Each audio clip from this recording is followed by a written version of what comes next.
opinions craquées. Et il n'y a pas seulement les politiques, il y a les policiers aussi qui commencent à s'exprimer et appellent à... On a entendu dans le journal un sursaut citoyen, même les mots sont assez forts. Denis Jacob, vous êtes face à un gilet jaune. Qu'est-ce que vous auriez eu envie de lui dire en face à face ? Déjà, je précise que nous, on fait le distinguo entre la grande majorité des gilets jaunes qui, en province, manifestent pacifiquement, portent leurs revendications, font des barrages filtrants et pas des points de blocage. Et puis, vous avez une frange des gilets jaunes, beaucoup plus radicales, qui viennent à Paris et qui, par un effet d'entraînement, se laissent influencer par les casseurs de tout poil, représentés par des ultra-gauches, des ultra-droites, mais également des casseurs professionnels et des jeunes de banlieue qui profitent aussi du chaos pour venir piller et saccager. Donc, je ferai un peu comme a dit mon collègue tout à l'heure sur votre antenne. Il y a besoin d'un sursaut parce qu'aujourd'hui, on est dans une situation particulièrement problématique avec l'attentat de Strasbourg et que notre rôle de policier sur une manifestation non déclarée, non organisée, non anticipée, non préparée, eh bien, induit des risques majeurs pour la sécurité des gilets jaunes eux-mêmes. Je rappelle qu'on fait du maintien de l'ordre, mais on ne fait pas du maintien de l'ordre pour aller matraquer les gilets jaunes. On fait du maintien de l'ordre pour faire en sorte que leur mouvement se passe dans les meilleures conditions possibles de sécurité. Or, en ayant un peu ces groupes disséminés à travers la capitale, le maintien de l'ordre est beaucoup plus compliqué que de le faire dans un cadre d'une manifestation préparée avec les autorités. Alors vous, Paris ? Si je peux me permettre, à Paris, le constat, il est très clair. Quand on vient manifester à Paris et qu'on se retrouve dans des groupes violents qui cassent et qu'on n'est pas concerné par cette casse, on ne reste pas dans un mouvement. On ne s'amuse pas, c'est malheureux ce qui est arrivé, mais on ne s'amuse pas à ramasser une grenade, on ne s'amuse pas à suivre les casseurs. Quand on n'est pas concerné par ce type d'expression violente, on se retire, on s'en va et on ne reste pas là-dedans. Or, on se rend compte à Paris que ce ne sont pas majoritairement des gilets jaunes de province. Même s'il y a des provinciaux qui sont venus, ils se laissent entraîner, influencer par différentes mouvances et ils se retrouvent, pour la grande majorité, et on l'a vu lors de la manifestation du 1er décembre et du 8 décembre, une grande majorité de gilets jaunes de province en garde à vue et très peu de casseurs parce que eux, ils sont professionnalisés, ils sont aguerris. Ils ont été quoi ? Manipulés ? Oui, ils ont été manipulés. Enfin, manipulation. Influencés. Il y a un effet influencé.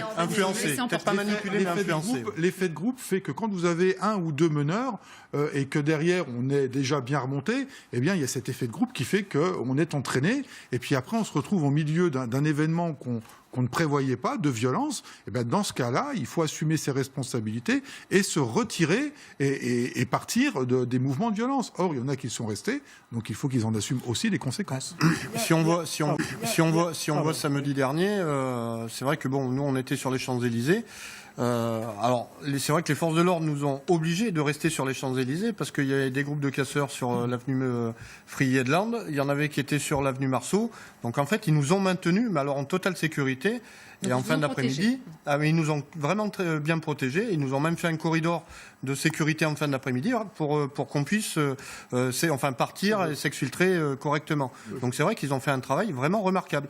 Mais ils ont fait de même la différence entre les vrais gilets jaunes et ceux qui étaient venus justement pour en découdre avec les forces de l'ordre. Je vous remercie de le préciser parce qu'effectivement ça démontre bien que nous sommes là avant tout pour assurer la sécurité des manifestants et pas d'aller en découdre avec eux.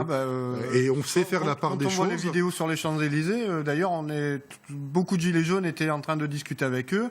Ils nous ont même fait un petit corridor pour qu'on puisse aller se restaurer sur la rue Marbeuf et ça s'est relativement très très bien passé. On a l'impression qu'il y a un tournant déjà samedi dernier à Paris. Même dispositif, donc on l'a bien compris, mais qu'est-ce qui va changer ? Parce qu'à chaque fois, il y a des leçons qui ont été tirées des mobilisations précédentes. Là, on l'a vu, c'est plutôt en fin d'après-midi qu'il y a eu pas mal de dégradations. Il va y avoir des ajustements ?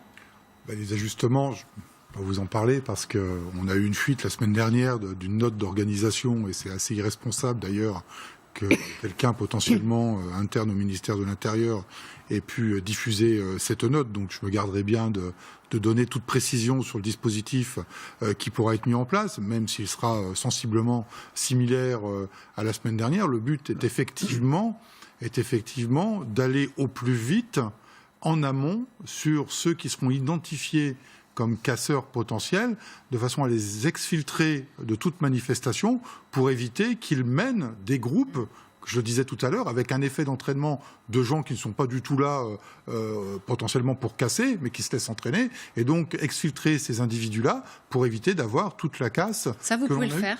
Vous pouvez les identifier, les quantifier assez, dire facilement, c'est pas le bon mot. Tout ce qui est mouvement d'ultra-gauche, ultra-droite, ils sont suivis. Le renseignement territorial, notamment, travaille là-dessus. On en connaît un grand nombre. On les connaît peut-être pas tous forcément, mais on arrive à les identifier. Et puis, il y a ces filtrages qui vont être faits également en amont pour éviter qu'ils soient porteurs, comme on le disait tout à l'heure, d'armes par destination. Dans le dispositif qui a été fait le 8 décembre, à tirer les leçons de ce qui ne s'est pas bien passé le 1er décembre, il faut le dire, une stratégie de maintien de l'ordre particulièrement statique pour transformer un maintien de l'ordre mobile pour aller au contact et éviter au maximum la casse. Mais la première de nos motivations en tant que force de sécurité, c'est surtout d'éviter des dommages humains. C'est ça notre travail, c'est d'éviter qu'il y ait des blessés, voire des morts, et qu'effectivement, forcément, en évitant qu'il y ait des blessés et des morts, il y a des dommages matériels à côté. Les arrestations préventives, il y en a eu jusqu'à 1700 sur tout le territoire la semaine dernière. Certains ont jugé ça excessif, certains ont trouvé ça même anticonstitutionnel. Est-ce que ce sera renouvelé ? Oui, ce sera renouvelé parce que un tien vaut mieux que deux tu l'auras, comme on dit, et qu'on va éviter d'avoir trop de personnes investies sur des mouvements de violence. Et donc, oui, il faut de manière préventive empêcher toute personne qui est porteur d'éléments laissant penser qu'il peut participer à un mouvement de casse. Je suis désolé, mais quand on vient sur une manifestation avec un casque et des lunettes, c'est qu'on a l'intention d'être dans un mouvement violent. On vient pas. Moi, quand je vais, on vient pas se protéger, tout simplement. Mais se protéger contre quoi ? Quand on vient manifester pour revendiquer, on se protège contre quoi ? En se disant, la semaine dernière, il y a eu des gaz lacrymogènes. On se dit, bon bah là au moins, on est pareil. Il y a des gaz lacrymogènes. Pourquoi ? Parce qu'il y a des casseurs. Donc, quand on vient manifester pacifiquement pour porter des revendications, il n'y a pas lieu de se protéger, puisqu'il n'y a pas lieu qu'il y ait une riposte policière dans une manifestation pacifiste. Jean-Claude Régnier. De notre émission à partir de 15h, quel est l'état d'esprit des forces de l'ordre ? On avait l'impression que les policiers, les gendarmes étaient plutôt conciliants au début de ce mouvement. Aujourd'hui, ils commencent à être à bout. Évidemment, les forces de l'ordre sont fatiguées. On n'est pas non plus sur une position qui consiste à dire qu'il faut faire droit de retrait ou droit de grève. Les forces de l'ordre régaliennes, les Français en ont besoin pour faire face. Et s'il faut y aller, comme on dit, les forces de l'ordre seront présentes et encadreront au mieux le dispositif. La colère commence à gronder parce qu'en fait, cette hyper-mobilisation, elle n'est pas d'hier. Elle dure depuis les premiers attentats, donc ça fait bientôt 4 ans. Et le vrai débat aujourd'hui, c'est qu'il faut un retour sur investissement. Vous avez des astreintes aujourd'hui qui ne sont plus payées. Vous avez des heures de nuit qui ne sont pas revalorisées depuis des années. Donc à un moment, les policiers, jusque-là, ils étaient motivés, ils font leur travail avec acharnement. Mais il ne faudrait pas effectivement que ça se retourne contre eux. Nous avons les lycéens, les étudiants qui manifestent à plusieurs endroits sur Strasbourg, commettent des dégradations. Beaucoup d'interpellations sont en cours de nouveau. Il y en a eu mardi, il y en a eu lundi. Mes collègues sont en souffrance. Mes collègues me répètent sans cesse, on va tenir parce qu'on veut tenir, parce qu'on doit tenir. Parce qu'aujourd'hui, je crois que quasiment tout le monde est unanime à le dire, aujourd'hui, sans la police, sans la gendarmerie, c'est la République qui allait être d'autant encore plus fragilisée que ce qu'elle est. Donc on remplira notre mission, mais la colère aujourd'hui, c'est la reconnaissance et pas qu'à travers une prime. Denis Jacob, la colère gronde chez les policiers ? Oui, elle gronde, mais le dire, j'ai entendu tous mes collègues le dire, oui, on le dit, mais c'est bien aussi de faire des propositions. Parce que dénoncer une situation, on le dénonce tous, mais derrière, il faut qu'on ait des propositions. Donc vous en avez ? On en a, je les ai présentées dans le cadre d'un courrier que j'ai envoyé aux parlementaires dès dimanche soir à l'issue du discours du président de la République, puisque mes collègues nous ont fait immédiatement part de leur grand mécontentement qu'ils soient les grands oubliés des annonces gouvernementales, comme les fonctionnaires en général, pour lesquels... Même si Emmanuel Macron vous a promis une prime exceptionnelle. Oui, ça mais suffit pas. La prime, c'est à l'instant T et ça ne répond pas aux problèmes et au malaise de fond. On a des dossiers récurrents qui traînent depuis des années, qui ne sont pas réglés. On a des outils qui ont été votés dans les instances paritaires avec ces mêmes syndicats qui viennent d'intervenir. On a les outils pour améliorer les conditions de travail des policiers. Et rien n'est fait. Et on ne le fait pas.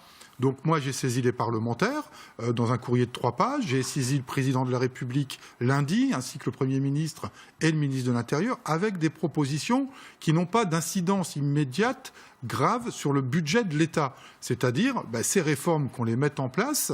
Je ne vais pas rentrer dans le détail parce que ce serait vraiment trop technique, mais on a des réformes qui nous permettent de redéfinir les structures et les unités de la police nationale pour permettre de mettre en place un nouveau régime horaire qui permettrait aux policiers d'avoir un week-end sur 2 de repos et un jour par semaine de repos sur 2, alors qu'aujourd'hui, ils ont un week-end sur 6.